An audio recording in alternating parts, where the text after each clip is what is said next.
Bonjour à toutes et à tous. Tout d'abord, je souhaite remercier Thomas d'avoir eu l'heureuse idée de ce moment rendu en hommage à Pierre Legendre. Grâce à toi, nous pouvons dialoguer autour des travaux de cet auteur, dont la lecture contribue notamment à comprendre le droit autrement qu'il est donné communément à connaître.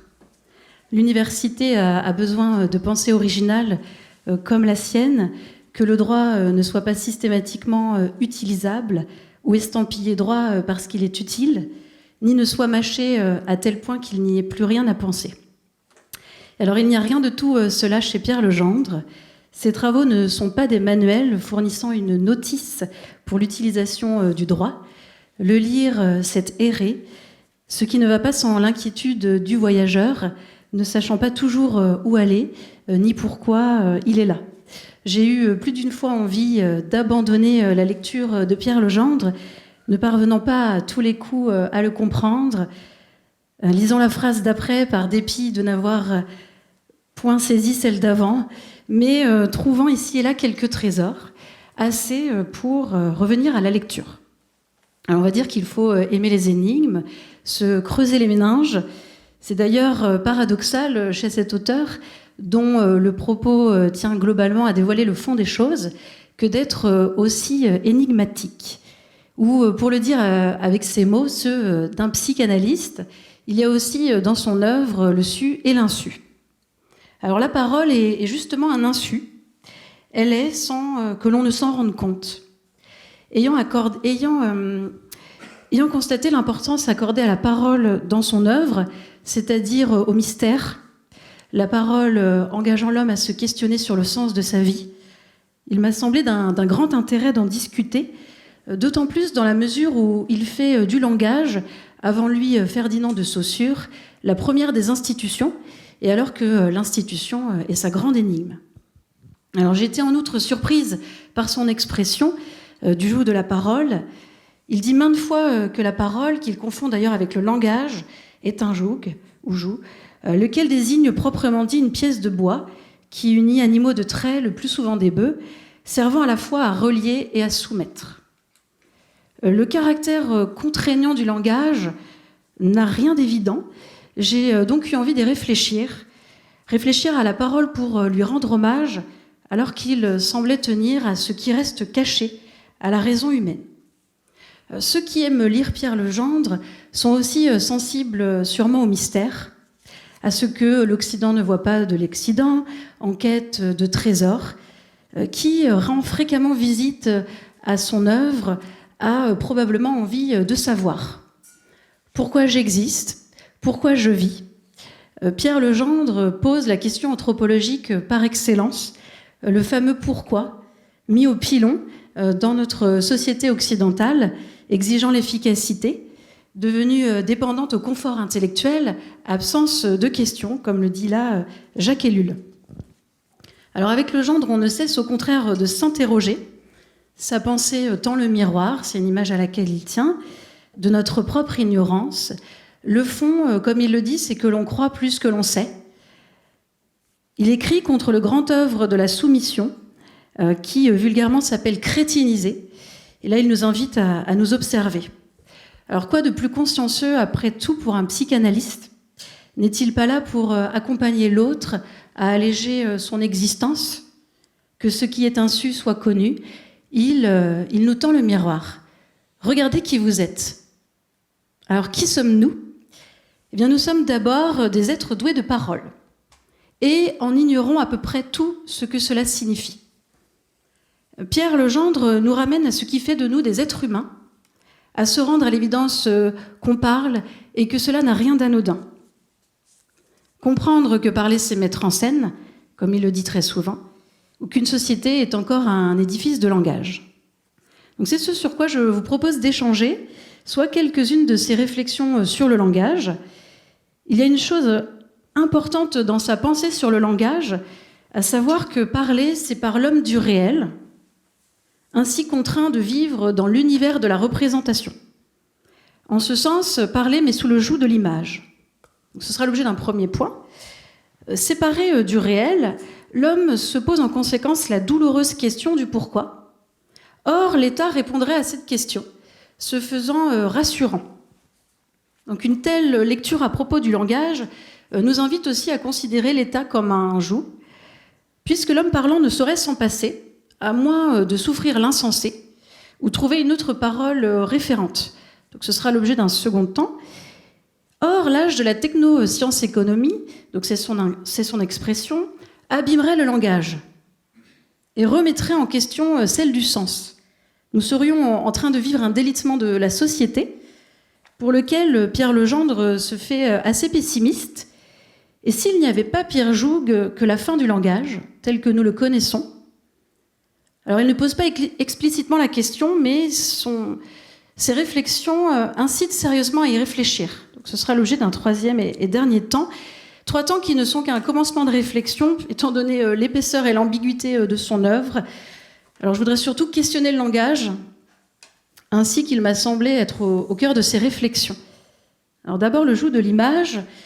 Alors j'aime bien cette phrase de Pierre Legendre, que je laisse à votre réflexion pour commencer. Donc l'homme porte en lui le miroir.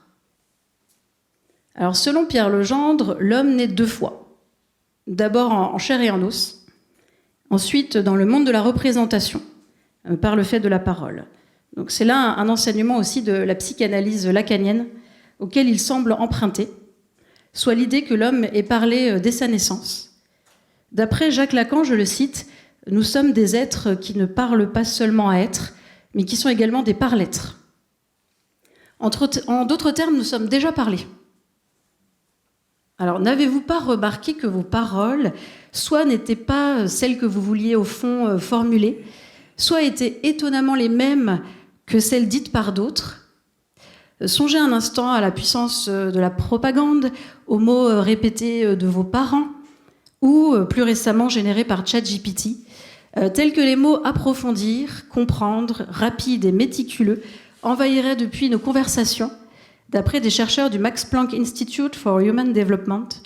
Alors sans omettre le droit, c'est un langage obligé, le droit aussi, au sens où l'on est contraint de parler le droit, et pas seulement celui qui l'étudie, l'applique ou le décide. C'est la constatation chez Lacan d'une aliénation du langage. L'homme se sépare précisément du réel parce qu'il parle, ce qui le fait entrer en même temps dans la vie de l'image. Aussi, reprenant la formule du juriste français Loisel, on lit les bœufs par les cornes et les hommes par les paroles, Pierre Legendre pense la contrainte du langage, ce n'est pas une contrainte physique. Alors quelle est cette contrainte du langage? D'abord, c'est la contrainte de lier les hommes. Elle nous oblige à vivre avec l'autre en quelque sorte, et c'est l'absence de relation directe à soi, au monde, la division de l'être par le langage, son déchirement. Le terme de déchirement est celui de Legendre. Ce que révèle selon Legendre la structure du signe chez Ferdinand de Saussure, parce que le mot y révèle un ordre de la division entre le signifié et le signifiant, les deux contractant un lien. Donc, c'est une particularité du langage, selon le philosophe Jacques de Witt, de décoller, de décrocher du réel, de se mettre à distance pour le recréer. Le langage est, dit encore Legendre, dématérialisation de la matérialité du monde, ce qui demande réflexion, de sorte qu'il gêne notre approche du réel. C'est comme si le langage voilait le réel par l'abstraction qu'il en impose. On se relie en même temps à soi, au monde, aux autres, avec ce que l'on a en sa possession, les mots. Ces mots qui causent douleur d'être, puisqu'ils sont ceux par quoi on est de primo expulsé du réel, rejeté même de son propre corps. Ces mots nous relient aux autres, sont constitutifs de ce que nous appelons, dit Legendre, société, culture, civilisation. Donc il y a dans l'usage de la parole la création d'un en dehors de soi, en même temps que par la signification que les mots donnent de soi, des autres et du monde, un retour à soi, la construction de l'identité. Legendre, dans la manière dont il parle du langage, interroge bien cet état dont on n'a pas question. Ne sommes-nous pas indéfiniment soumis à cette tension d'une relation non directe avec le monde? Une aliénation qui est d'une certaine manière tragique. Alors, le joug de la parole, ce contre quoi, dit-il, on ne peut pas combattre, signifie en premier lieu cet éloignement de la matérialité du monde qui distingue l'homme de l'animal, faisant réfléchir au passage à la difficulté pour l'homme parlant de protéger un environnement auquel il n'accède jamais directement. Donc l'homme est précisément, comme il écrit, aliéné dans son image. Il doit affronter la division d'avec soi, le jeu est un autre, et doit renoncer à déjouer cette division sous peine de mort. Donc c'est l'aventure humaine de l'humanité. Qu'est-ce qui fait tenir, malgré la séparation dont le langage est la cause? Eh bien, c'est encore le langage, lequel nous rapproche de soi et du monde, par, écrit-il, le dire et les institutions qui assurent le nouage des individus et donnent à la cité sa forme. Il n'y a de lien que là où il y a conscience d'une séparation et nouage. De là l'importance des institutions, nous y reviendrons, puisqu'elles sont ce par quoi les hommes se lient. Alors comprenons bien avant l'ampleur de sa réflexion sur le langage. Chez le gendre, le langage n'est certainement pas uniquement conçu comme un moyen d'exprimer sa pensée ou un moyen d'échanger des informations, ce qui est communément et insuffisamment devenu la définition du langage. Il fait également, je le cite, vivre une séparation constitutive d'avec soi et d'avec les objets du monde, laquelle se traduit concrètement dans l'opération de signification, se désigner soi-même et désigner les choses par les mots. Donc c'est important de bien comprendre que le déchirement de l'homme s'effectue au moyen de la signification. C'est notamment le fait de la représentation mentale, de renvoyer à quelque chose dans le monde, ce qui découvre en même temps l'identité, comme il écrit « Celui-là, je le suis » de Narcisse, se mirant dans l'eau de la rivière. Alors la société peut fort bien procéder du langage, l'homme n'en a pas conscience. Alors qu'on croit la saisir objectivement, le gendre propose de la société une vision où elle est édifiée par le langage, d'où le titre de son ouvrage « De la société comme texte », dont nous serions les enfants. Paul Valéry le formulait déjà dans son cours de poétique transmis durant la Seconde Guerre mondiale au Collège de France. On peut dire que le monde social, le monde juridique, le monde politique sont essentiellement des mondes mythiques, c'est-à-dire des mondes dont les lois, les bases, les relations qui les constituent ne sont pas données, mais proposées par l'observation des choses, par une constatation, mais reçoivent de nous leur existence. Donc il y aurait en permanence, à mesure que l'on parle, une réalité construite dont nous n'aurions pas conscience. L'homme est ainsi séparé du réel par le langage, il vit inconsciemment dans la représentation, cela veut dire tenu à l'écart du réel, mais toujours dans un rapport désirable avec lui. C'est là où il y a un joug, parce que l'homme ne vit pas en symbiose avec son milieu. Donc la séparation du réel crée une scène où l'homme se raconte et se représente le monde. Cette séparation est a priori méconnue de l'homme, sans être pour autant indolore. Il y aurait au fond de l'homme ce petit quelque chose qui le ramènerait sans cesse à se poser la question sensible du pourquoi, cette question de sens déterminante dans sa vie, ce qui le fonde et qui, chez le gendre, nous fait étonnamment accoster à l'État. Donc ce sera l'objet d'un second point, le joug de l'État. Alors, outre de séparer l'homme du réel, le langage l'oblige, par ce fait, à se poser la question du pourquoi, à prendre conscience de soi et du monde. C'est parce qu'il parle que l'homme se demande pourquoi il existe, s'interroge sur le sens de sa vie. Si l'homme n'avait pas la parole, l'obligeant en conséquence à la réflexivité, à faire un retour sur soi et le monde, puisqu'il en est séparé par le fait qu'il parle, il ne se poserait probablement pas la question de son existence. Il y a un pourquoi parce qu'il y a, dit le gendre, l'écart de la représentation. Or, cette question est douloureuse, sans réponse. Et la réponse est absente, si aucun sens n'est donné à l'homme. Alors, qu'est-ce qui donne sens, si ce n'est le langage, à la condition cependant de toujours signifier? Si je pose la question, c'est que pour le gendre, le temps est à l'insignifiance. Nous y reviendrons. Et donc il doit être répondu quelque chose aux hommes, sans quoi ils ne savent ni pourquoi ni comment vivre. Ainsi, pour le gendre, l'homme ne saurait vivre sans raison. La raison de vivre est une expression très parlante. La raison, qui est un principe souverain depuis que Leibniz l'a reconnu et présenté comme tel au XVIIe siècle, surdéterminant depuis l'existence de l'homme moderne. Aussi, nous pourrions douter de ce que l'homme se soit toujours posé la question du pourquoi, laquelle sert à demander la raison. Cette raison devant être rendue à l'homme serait spécialement rapportée par l'État pour le gendre. Alors la réponse ou le compte serait rendu par l'État, notre Père, sans quoi les hommes n'auraient pas de repère, mais seulement si son discours est accrédité. Alors l'idée que le langage nous sépare du réel était déjà curieuse. Celle selon laquelle l'État est notre Père est au moins autant surprenante. Ni l'une ni l'autre ne sont aisées à saisir et peuvent vraiment contrarier l'esprit. Cela dit, pour le gendre, et on essaie de le comprendre, l'homme est institué par l'État, ce dernier faisant connaître grâce au droit les limites sans lesquelles les sujets ne peuvent pas vivre en société. Il dit que l'État tient le discours de l'interdit.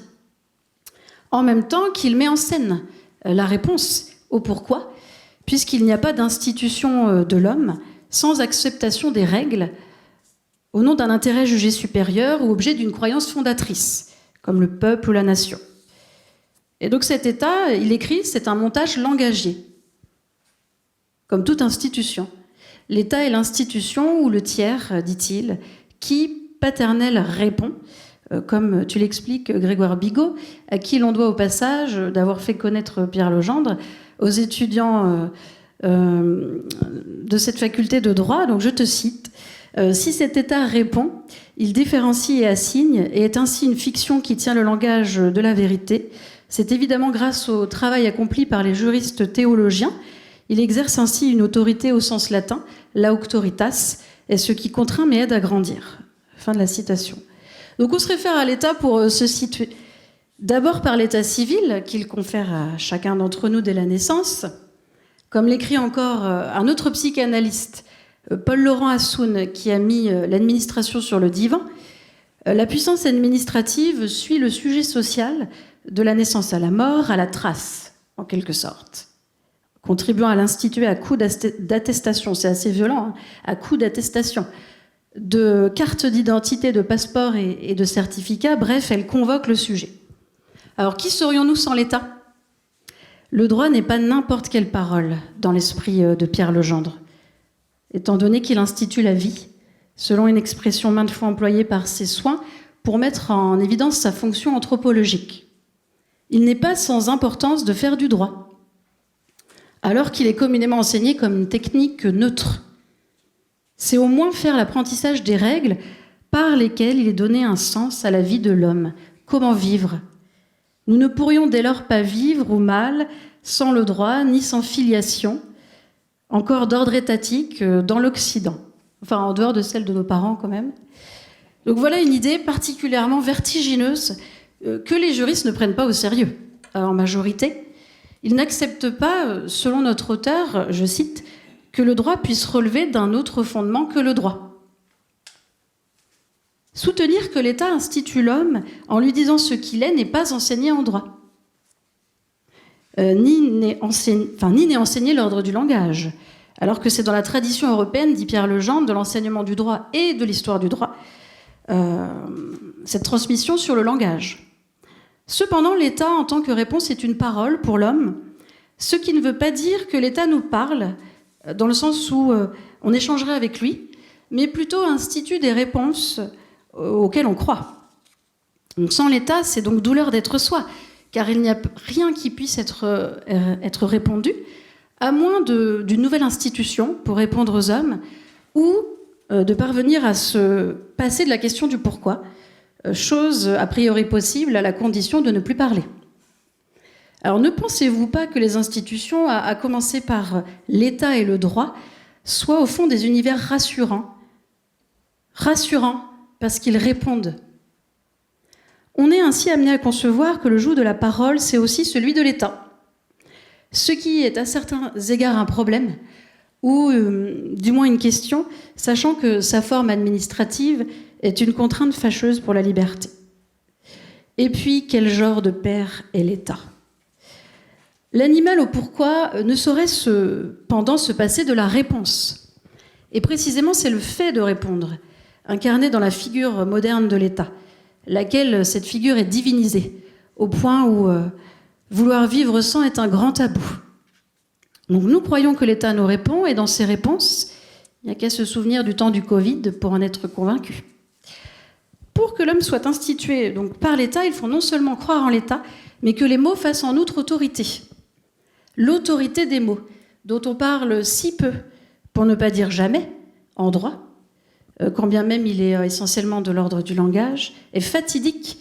C'est là encore une contrainte qui s'oppose à l'homme. En effet, l'homme n'a pas autorité sur les mots. Ce sont eux qui font autorité. Et d'ailleurs, si nous pouvions librement forger nos mots, il serait impossible de parler. Rien ne serait commun, ni alors compris et échangé.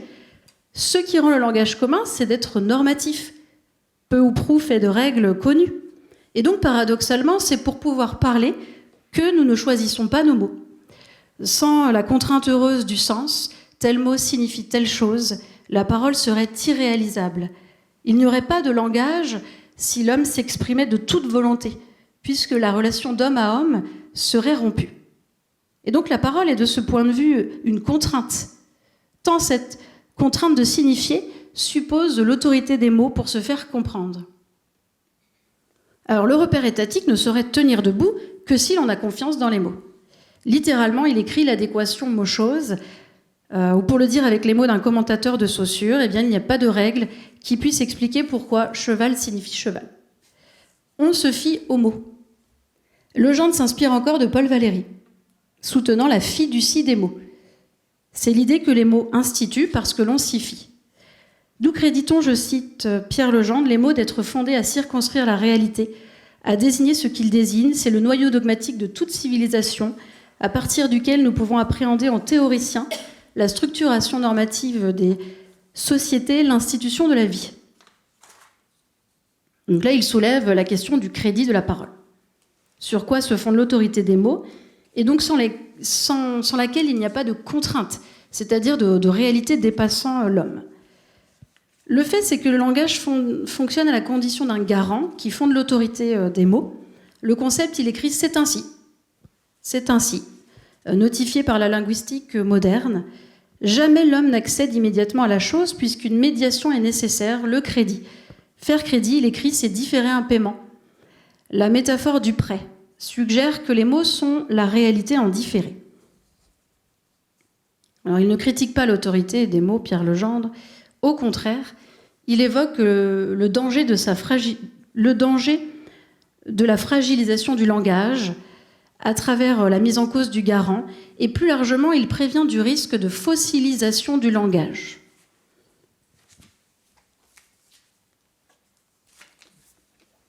Alors, dernier point. S'il n'y avait pas pire contrainte que la fin de la parole. C'est un peu pessimiste pour terminer, mais c'est que notre auteur s'inquiète du délitement de la société, de l'extinction du lien social, là où la question du pourquoi, c'est-à-dire du sens, est abandonnée. Où le langage tel que nous le connaissons, comme structure ternaire, est amené à disparaître.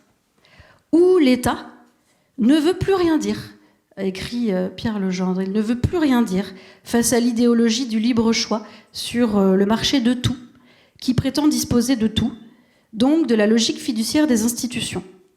Où finalement la parole ne serait plus qu'un bon vieux jeu. Le discours technoscientifique n'y serait pas étranger, je le lis. Arrimé au pourquoi, l'animal doué de parole s'interroge et interroge le monde, mais l'expertise a supplanté la question sans réponse. Aujourd'hui est le temps de l'individu banalisé et de l'univers chosifié, le temps de l'insignifiance. Quand on dit parfois que les mots n'ont plus de sens, vous avez dû l'entendre, le lire, les mots n'ont plus de sens. C'est à prendre au sérieux. Ils n'ont plus de sens si l'on cherche avant tout à les utiliser pour produire de l'effet. Par exemple, c'est un phénomène grandissant d'après certains auteurs comme Jacques Ellul.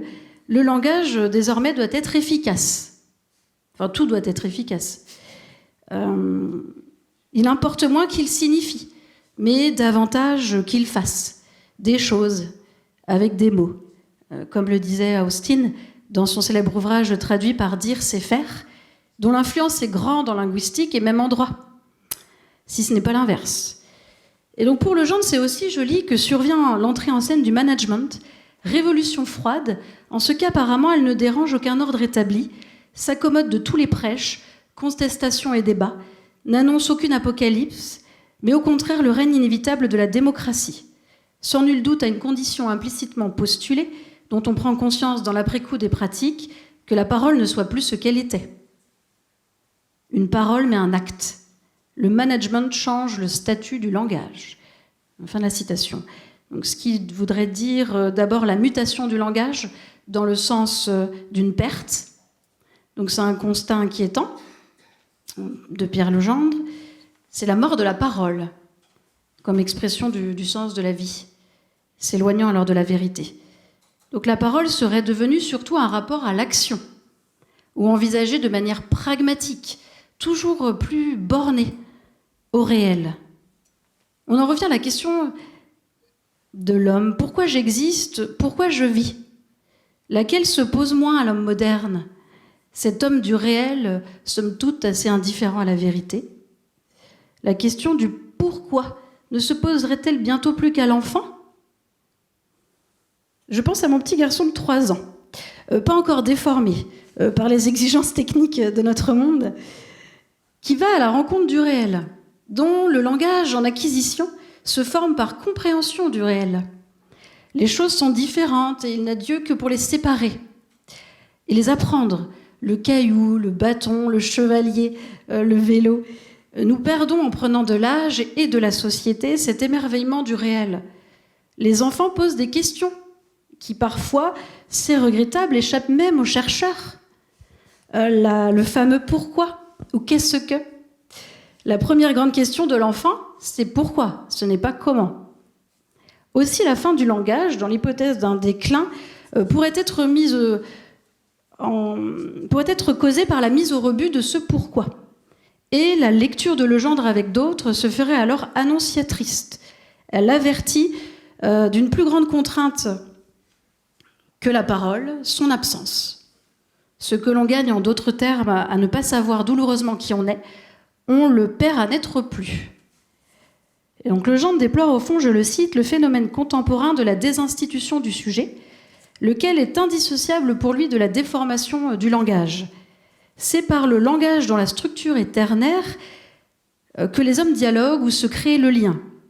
Cependant, l'homme moderne se croit capable de s'auto-fonder, frôlant ainsi la folie. Se passer de l'écart fondateur d'autrui, c'est pour l'homme causer sa perte. Et le maintien de cette structure ternaire va jusqu'à conditionner chez lui la perpétuation de l'espèce humaine. L'homme a besoin du sens pour perdurer et des limites pour survivre. Donc, seule la référence offre à l'homme sa conservation. Or, il écrit une menace aujourd'hui plane sur l'humanité. Je pense que ça va prendre au sérieux. La menace de la déréférence. Il y a une dégradation de la parole. La promotion comportementaliste qui touche au principe du montage juridique et s'adjuge le pouvoir de fonder l'identité, touche au lien structural de l'humain à la parole. Je continue de le citer, nous sommes en présence d'un équivalent du nazisme, politiquement indécelable et sans violence apparente, qui doit être énergiquement dénoncé et vigoureusement critiqué. Donc, fin de la citation. Donc c'est en effet selon ce que l'homme fait de sa parole qu'il est plus ou moins libre, et si elle venait à n'être plus, c'est sa liberté qu'il perdrait. Alors il est possible de le comprendre si l'on revient au langage, à ce par quoi l'homme se distingue de l'animal. Il n'a ni choisi d'être ni de parler. L'homme né dans l'obscurité, comme dit Paul Valéry, ne sait pas pourquoi il existe. Voilà qu'il parle, et est sans forcément le savoir tourmenté. Sa seule certitude est devenue celle de mourir. Cependant, il faut bien vivre. Alors comment ? Voilà la question préférée de notre société occidentale. C'est la question, comme le dit Pierre Musso, de la technique. On pourrait penser à première vue qu'une telle question est une réponse à la souffrance de l'animal parlant, à tel point de conduire à la fin du langage. Nous pourrions penser que s'interroger sur le sens fait parfois tant souffrir qu'on a trouvé dans la substitution de la question du comment à celle du pourquoi un début d'apaisement. On pourrait considérer que l'homme, dans une pulsion de mort, c'est une formule de Freud, renonce jusqu'à la parole, au sens d'expression de la vérité, pour ne pas avoir à souffrir la question de son existence. J'insiste à n'être plus rien, car sans parole, il n'est pas d'homme, nous n'aurions plus à souffrir d'être. Bon, cela nous embarque trop loin, comme chacune des lectures de Pierre Legendre. C'est aussi pour cette raison que j'aime lire cet auteur, parce qu'il n'y a pas de fin à sa pensée, dans le sens où elle est constamment en construction. C'est une expression très libre, rare, pour peu que nous réfléchissions à l'université. Avec Legendre, donc, on comprend qu'il y a du mystère dans nos vies, même si la technoscience économie fait croire le contraire, que tout le réel est objectivable et maîtrisable, c'est peut-être qu'il faut aussi penser en dehors du réel. En conclusion, donc, le travail de Legendre interroge encore et toujours. C'est son grand mérite. Ce n'est pas forcément confortable de savoir qu'on ignore, autant qu'apercevoir un peu le tragique de la vie. Toute son œuvre s'efforce de montrer ce que l'on ne voit pas, mais auquel on croit. Elle est aussi en partie insaisissable, sans porter néanmoins au désespoir. Sa pensée dit tout le bien de la lucidité. Il ne s'agit pas de se payer d'illusions. Alors n'est-ce pas, après tout, ce qui nous mène à l'université? Nous autres universitaires, vous autres étudiants, apprendre à ne pas être dupes et paradoxalement y entrer pour savoir et admettre son ignorance. Je vous remercie.